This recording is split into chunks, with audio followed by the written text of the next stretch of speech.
The suspended public protector advocate Busisiwe Mkhwebane has accused the Section 194 inquiry of being unfair towards her. Advocate Mkhwebane says the committee's insistence to continue with the proceedings despite her legal representation challenges is against the law. The public protector's office says it is not in a position to continue supporting Mkhwebane due to financial constraints.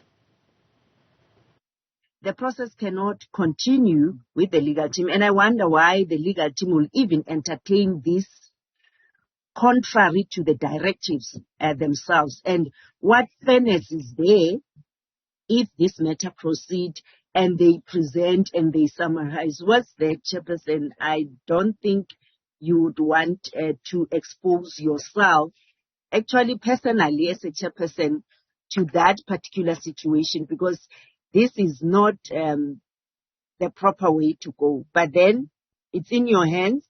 I've put it on record that whatever you are doing, it's very much unfair.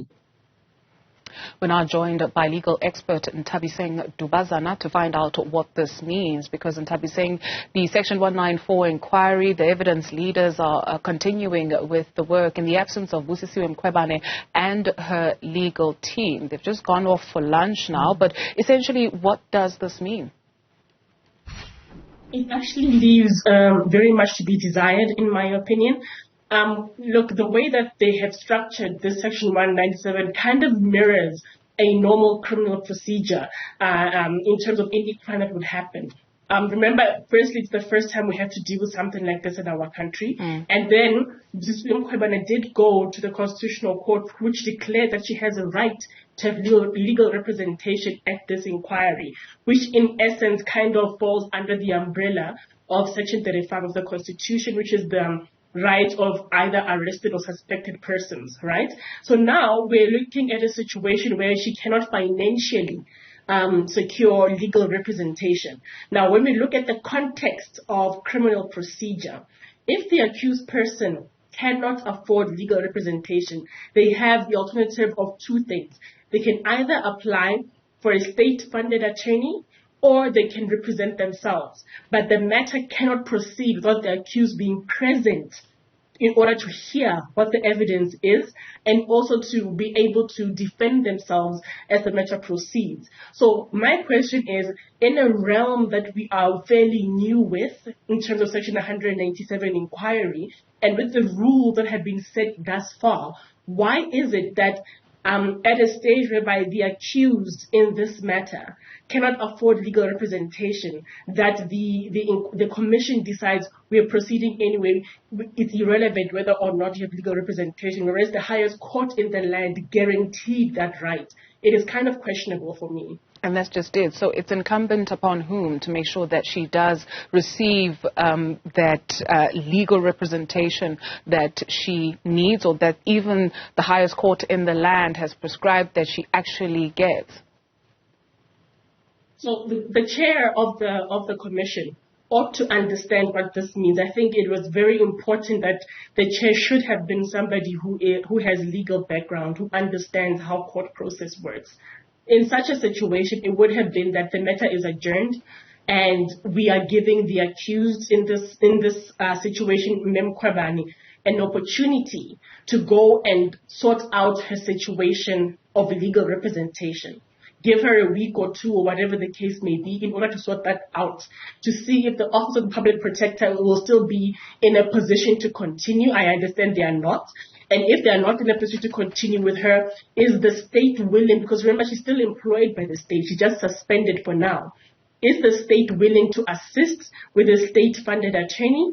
And failing which, if all those options are not available to her, then on the return date, then the chairperson would say, we've given you an opportunity to explore your options. What do you have? And if she comes back empty-handed, then the chair will then have to force, in quotes, her to proceed with the matter on her own without legal representation, but she has to be present in order to hear the allegations against her and in order for her to understand them and formulate a defense based on whatever allegations are thrown against her. In fact, the suspended public protector advocate Busisiwe Mkhwebane stated, appearing briefly before the committee, said that the directives of the committee is for the process to be fair, reasonable and without delay. She's mentioned on a number of occasions that she feels as though she's being put on a public platform and being crucified, not her words, but essentially that's the understanding that one gets for merely doing her job and doing her job with diligence. We've been hearing about the CR17 bank statements or campaign and the money trail and seeing quite loaded information that the public feels, well, we should be able to have access to this kind of information. And so this means what for that particular process, if anything at all? I feel when we started the Section 197 inquiry, if you recall the opening remarks by the different members in the commission or in the committee, one of them, I forget his name, he said, quite frankly, he said that if we're going to judge the current or the suspended public protector based on the work that she has done, it cannot be based on the 4 or 5 cases that have made headlines. But we need to cover all the work that she has done, even those that have not made the public eye. But what seems to be happening is that only the 4 or 5 cases that have made the public eye are the ones that are being used against her. It doesn't seem as if her whole her whole background of the work that she's done since she's been in office has been put on display in this committee to saying, even in this case that we didn't know of, you still failed, or in this case that we know of, you actually succeeded. Only of the 100 cases that you've done, only these 5 are the ones that put your reputation into disrepute right where we are, which would then say whether or not she's a good person to hold office at this stage or not. So right now, we seem to be dealing with a situation where we are pitting her against the public interest, we're pitting her against the head of state, we're pitting her against the different rulings of the different courts on different situations, whereas her work does not only rely on those 5 or 6 cases, but deals with all the other ones that we don't even know of. And that's just it, because last week her legal representation or her team actually talked through the caseload that she found when she went into office, and by the time of her suspension she'd cleared quite a lot, and detailing the amount of cases, etc., that she's had to deal with.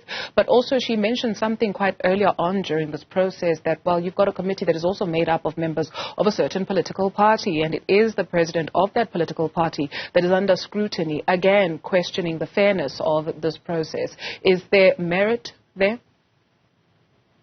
I believe she has merit in that. I mean, it seems as if it would be that such a in quotes, a jury system would be biased against her. It ought to have been that perhaps the members of this committee ought to have been balanced in a way, not saying we exclude that particular party's members in its entirety, but be balanced that every single political party is represented, and then bring people who have legal background to actually be part of the committee, and also bring in people who represent the people in terms of the general public. Try to make it as balanced, as equal as humanly possible in such a situation. However, it's the greater majority of the people that are hearing this matter form part of that particular party's political party's membership, and therefore one sits there and wonders: is it really going to be an objective opinion that's going to be given here, or is it going to be subjective based on the fact that the head of that party is the center of all the issues between Mkhwebane and what she's facing in the Section 197 inquiry? In the event that this inquiry finds that indeed she is unfit to do her job, or she's no longer fit for purpose to occupy the office of the public protector, can she take it on legal review? Can she head to the country's courts? All right, she can do so, and I would also like to see, if it does happen that way, what are they basing it on? It cannot be, like I said earlier, that they're going to base it on 5 or 6 cases wherein it was thrown in the media or in the public space. It has to be through her body of work to show that she really is incompetent to that extent. But if you're going to base it on only 4 to 5 cases, it is not sufficient to say that a person is incompetent. It just means they failed in these particular cases. But when we look at the body of work, she's actually done her work. But she does have access to the courts to have the report reviewed. Nthabiseng Dubazana of Dubazana Attorneys. She's a legal expert. Thank you very much, ma'am, for your time this afternoon.